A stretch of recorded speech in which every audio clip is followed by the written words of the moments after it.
जो नहीं हुआ होगा कल अखबार में आ जाएगा।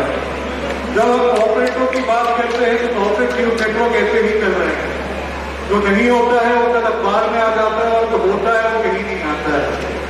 आगे की बात और है कि संपत सरल जी ने कहा है कि बात करनी थी गरीबी की रेखा पर और बात करने लगते हैं रेखा की गरीबी पर।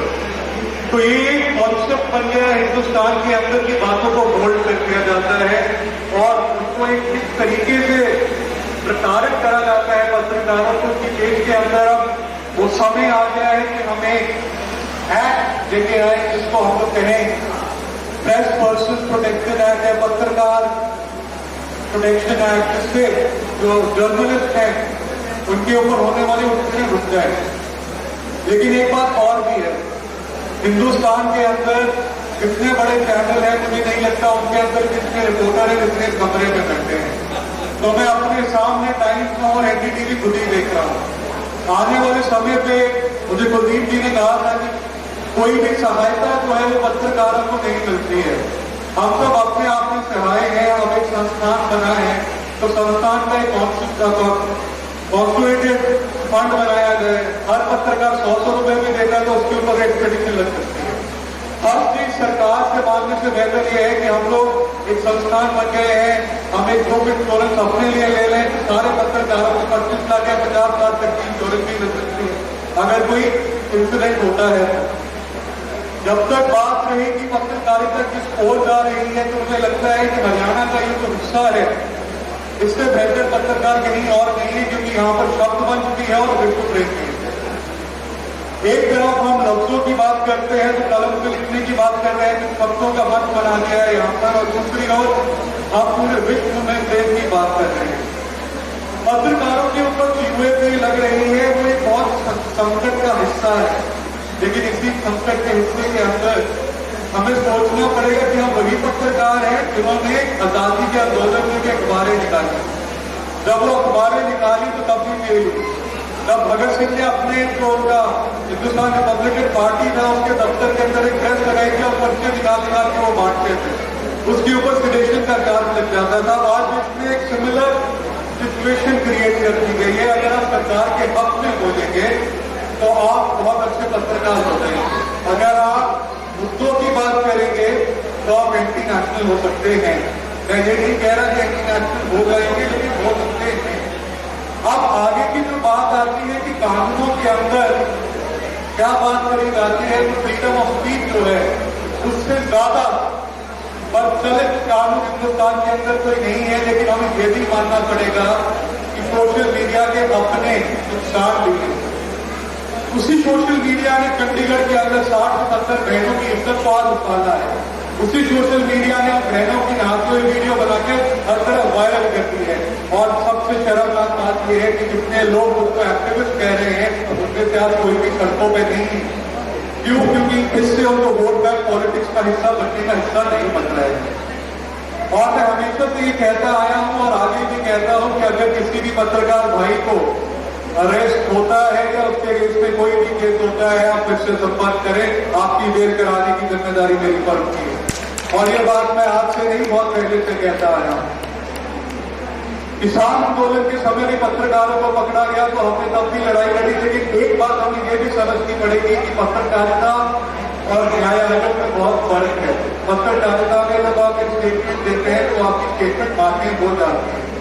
न्यायालयों में जब हम स्टेटमेंट देते हैं तो उस स्टेटमेंट को पारित कराने में बहुत समय लगता है, उसको न्याय दिलाने में भी समय लगता है। तो अगर हम सोचेंगे कि एक दिन के अंदर बदलाव आ जाएगा तो ऐसा नहीं हो सकता। सती प्रथा को जाने में भी 100 साल लगे थे। राम मोहन रॉय ने जब से बात करनी शुरू करी थी तब जाके कहीं 90 के दशक के अंदर पूरी तरह से सती प्रथा खत्म हो गई। दहेज प्रथा धीरे धीरे जा रही है, अब से 100 साल के बाद शायद दहेज प्रथा भी नहीं होगी। इसीलिए जिसको हम मोदी मीडिया कह रहे हैं या मोदी मीडिया कह रहे हैं, वो मोदी मीडिया भी हमारी ही देन है, क्योंकि हमने सच्चाई की जगह मसाले को देखा, संवाद की जगह बहस को देखा और बात की जगह हमने बहस को ही तवज्जो दिया। तो वो गलती हमारी है, क्योंकि टीआरपी बढ़ाने के लिए वो लोग हमें मसाला देते हैं तो हम मसाला लेकर बैठ जाते हैं और सच को कहीं सच लेकर मेरे कमरे में छुप जाता है। उस अंधेरे कमरे का उजाला उसी दिन हो सकता है जिस दिन हमारी फोन की लाइट सच दिखाने के लिए काबिलियत की ओर बढ़े। आपकी वीडियो पे 2 व्यू आते हैं या 1000 व्यू आते हैं, उससे फर्क नहीं पड़ता। फर्क इस बात से पड़ता है कि आप सच दिखाने की हिम्मत रखते हैं।